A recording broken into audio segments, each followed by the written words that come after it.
அடுத்த நிறத்தை கொண்டு வருது பழக்க போகுது.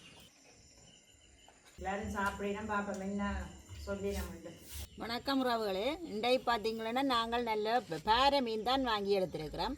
என்ன பேரை என்று பார்த்தா கருக்கு பேரை. இந்த வாலில் பார்த்தா கருக்காக இருக்கும், அதுதான் கருக்கு பேரை என்று சொல்கிறது. கொஞ்சம் கருக்கு மாதிரி இருக்கும், அதை பார்த்து தான் சொல்கிறது. இது கருக்கு பேரை.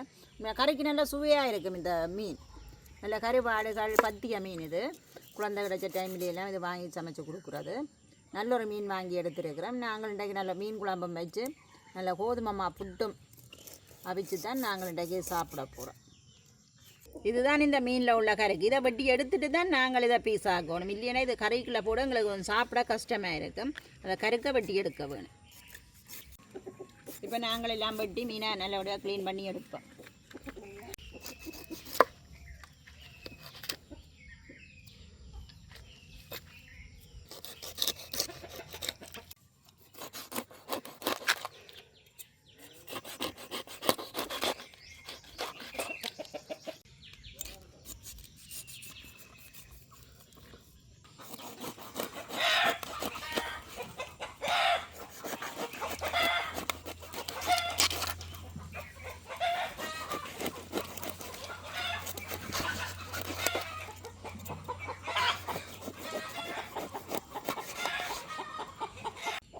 நாங்கள் மீனெல்லாம் பீஸ் பண்ணி எடுத்துட்டோம். இனி நீட்டாக கழுவி எடுக்க போகிறோம்.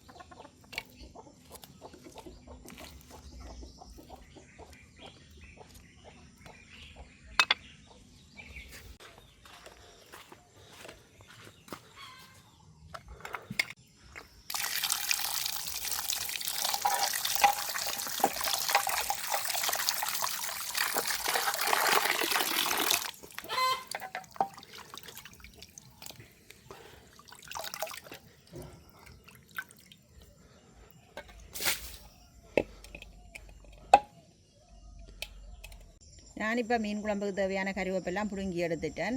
அப்படியே போய் இப்போ மீன் குழம்புக்கு தேவையான பச்சை மிளகாயை பிடுங்கி எடுக்க போகிறேன்.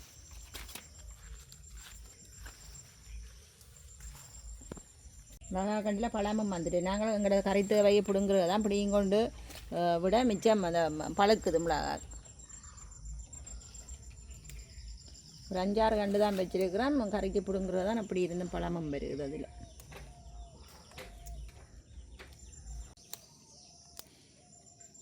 எங்களுக்கு காணும் இந்த மிளகாயும். எங்களுக்கு இஞ்சாலு கண்டிலையும் ஒரு பழம் பழத்திருக்கு. அடுத்த நிறத்தை கொண்டு வருது பழக்க போகுது. அதான் கறி மிளகாயிலையும் காயல் நிறைய காய்ச்சிருக்குது.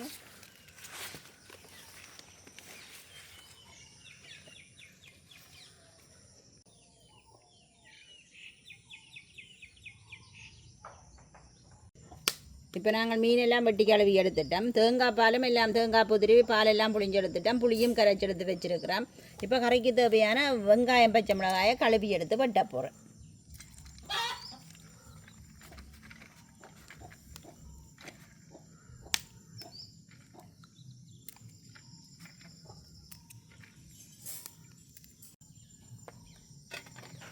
கழுவி எடுப்பேன். நான் இந்த மிளகாயை வெட்டுவேன். நான் இப்படி நீளமாக தான் வெட்டி இன்றைக்கு குழம்புக்கு போட போகிறேன். இது முழுசாக நடுபாலை வெட்டிட்டு போடுறோம் குழம்புக்கு. இப்படி போட்டாலும் ஒரு டேஸ்ட்டாக இருக்கும் இந்த மிளகாய். மிளகாய் வெட்டிட்டேன்னா இனி வெங்காயத்தை வெட்ட போகிறோம். வெங்காயம் நீளமாக தான் வெட்டுறேன்.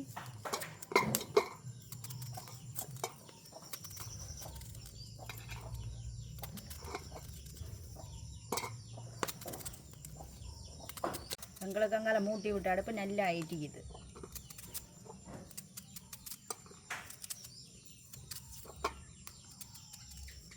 வெங்காயமும் வட்டி எடுத்துட்டேன். வட்டி வச்சுக்கிற மீனை சேர்த்துக்கொள்கிறேன். தேங்காய் பாலையும் சேர்த்துக்கொள்கிறேன். இது 3 பாலும் உண்டா புளிஞ்சு விட்டேன். இப்போ முதல் பாலண்டு இல்லை, 3 பாலும் உண்டாயிருக்கு தேங்காய் பால். இது பழப்புளி புளிஞ்சு எடுத்து வச்சுருக்கிறேன். புளிஞ்செல்லாம் வடித்து வச்சுருக்கிறேன். அதையும் நான் சேர்த்துக்கொள்கிறேன். இந்த மீன் கறி அதுகளுக்கு இந்த பழப்புளி தான் கொஞ்சம் கூட இருக்க வேணும். அதோட வெட்டி வச்சுக்கிற வெங்காயம் பச்சை மிளகாயெல்லாம் சேர்க்குறேன். தேவையான அளவு உப்பையும் சேர்த்துக்கொள்கிறேன்.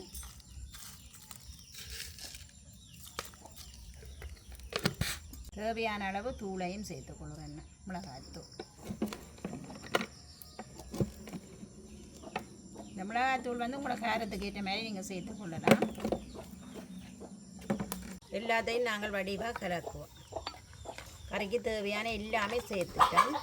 இப்படியே கலக்கிட்டு நாங்கள் அடுப்பில் வச்சு நல்லா வத்தரிச்சா சரி.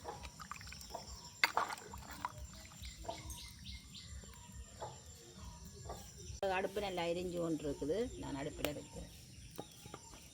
வச்சுட்டு வடிவாக மூடி விடுவோம்.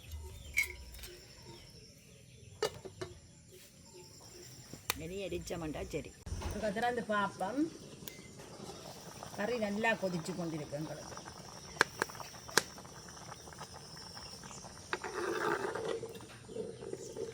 கறி கொதிச்சுட்டு நான் குழம்பு கொஞ்சம் வத்தி நல்ல திக்காக வந்தால் தான் நல்ல டேஸ்ட்டாக இருக்கும். குழம்பு வத்த வேணும், மூடி விட போகிறோம்.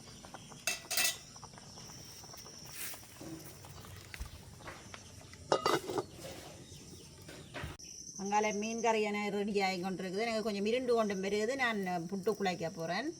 இது கோதுமை நான் நல்லபடி அரிச்சு எடுத்துருக்கிறேன். இதுக்கு புட்டு இந்த கோதுமை மாவுக்கு தேவையான உப்பை சேர்த்துக்கொள்கிறேன். நான் தூளுப்பு தான் சேர்க்குறேன். கோதுமை மாவு வந்து நான் அவிக்கல, பச்சை மாவில் தான் குழைக்கிறேன். இது 2 தரம் அவிக்கணும். இது ஒருக்கா குழைச்சி அவிய விட்டுட்டு திரும்ப ஒருக்கா குழைச்சி தேங்காய் போட்டு சேர்க்க வேணும். ஆனால் நல்லா சொப்டாக வரும், பஞ்சு போல வரும் புட்டு. நாங்கள் முதல் குழைக்க தேங்காய் பூ மாதிரி அப்படி வரும். அதை அவிய விட்டு அப்புறம் 2ஆம் தரம் குழைக்கணும். 2 தரம் குழைக்கணும். இது தேங்காய் பூ மாதிரி வந்துருக்கு. இது நாங்கள் ஃபர்ஸ்ட்டாக குழைக்க நல்லா குழைச்சா தான் எங்களுக்கு புட்டு நல்லா சாஃப்டாக வரும். இப்போ நாங்கள் கொஞ்சம் கசக்கி குழைக்கணும் மாவை.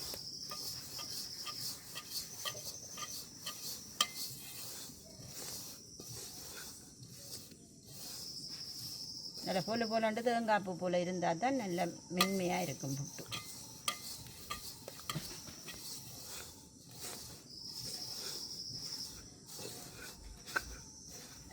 நாங்களுக்கு திறந்து பார்ப்போம்.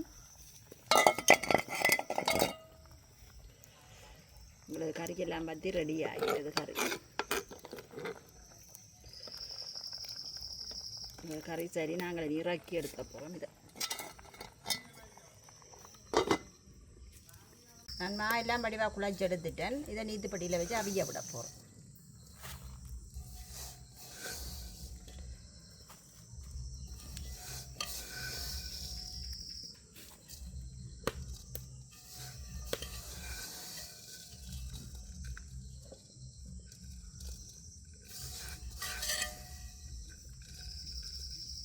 பானையில் தண்ணி நல்லா கொதிச்சு கொண்டிருக்குது. நான் இதை வச்சு மூட போகிறேன்.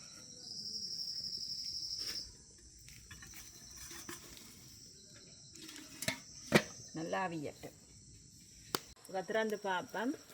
எங்களுக்கு நல்லா ஆவி வருது, அவிஞ்சிட்டுது. நல்லா அவிஞ்சிட்டு இறக்கி எடுக்க போகிறேன்.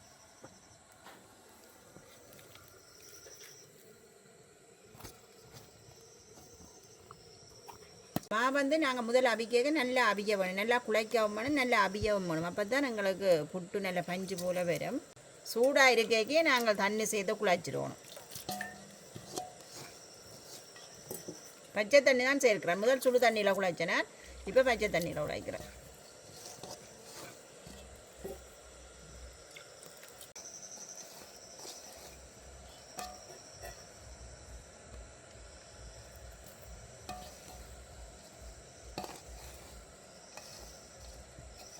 நான் நல்லா புட்டு குழைச்சிட்டேன். 2ஆவது தரம் குழைக்க எங்களுக்கான நேரம் குழைக்கணும் வண்டியிலே. ஆனால் கொஞ்சம் சூட்டோட தண்ணி விட்டு குழைக்கணும்.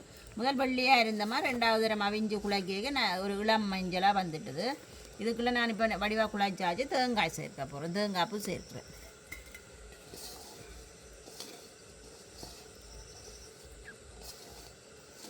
இதை கலந்துட்டு நீங்கள் அப்படியே எடுத்து வச்சா சரி, எங்களுக்கு புட்டு ரெடி ஆகிடும். நான் இப்போ நீத்துப்பட்டிக்கு எடுத்து வச்சு அவிக்க போகிறேன். நீத்துப்பட்டியில் அவிக்க புட்டு ஒரு வாசம் நல்ல சுவையாயும் இருக்குது. இப்போ நாங்கள் இட்லி சட்டி இடியப்ப ஸ்டீம் அதுக்குள்ளே அவிக்கிறத விட இந்த நீத்துப்பட்டியில் அவிக்க தனிச்சுவை. அப்படியே நான் பானையில் வச்சுட்டு மூட போகிறேன்.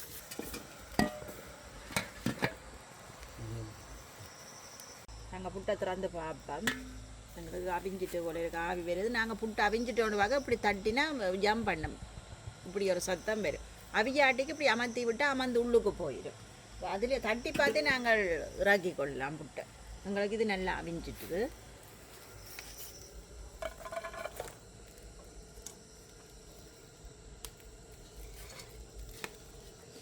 நாங்கள் அப்படியே மிச்சத்தையும் அவிக்க விடுவோம். நீங்கள் பார்ப்பீங்கள் இந்த ஒரு நீத்துப்பட்டியில் அவிச்சது 2 நீத்துப்பட்டியில் 2வது தரம் வருதுண்டு. எங்களை 2வது தரம் குழைக்க கொஞ்சம் பொலிவாக வரும். தேங்காய்ப்பு கொஞ்சம் சேர்ப்போம், அதை விட நல்ல சொப்டாக இந்த பொலிவாக வரும்மா. இது கூடப்பட்டு தான் வரும்.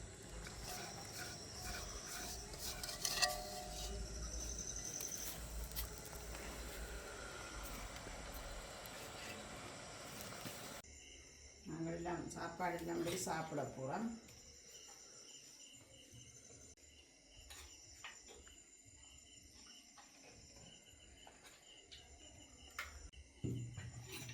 லைட்டெல்லாம் போட்டாச்சு, வாங்க சாப்பிட.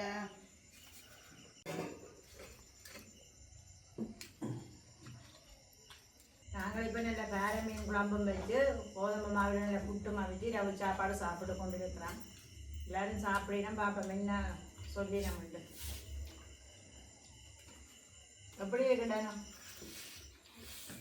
கோதுமை மாப்புட்டு வந்து நாங்கள் நெடுக சாப்பிடக்கூடாது, நாங்கள் இருந்துட்டு ஒரு நாளைக்கு ஆசைக்கு சாப்பிடலாம். அப்படித்தான் நாங்கள் இன்றைக்கும் இந்த கோதுமை மாப்புட்டை செய்து நாங்கள். அப்போ கோதுமை மாப்புட்டுன்னா எல்லாருக்குமே விருப்பம்தான். மீன் கறியோடு சாப்பிட்றோம், நல்லா தான் இருக்குது. அப்போ நாங்கள் இதோட இந்த காணொலியை முடிச்சு கொள்கிறோம். பாய்.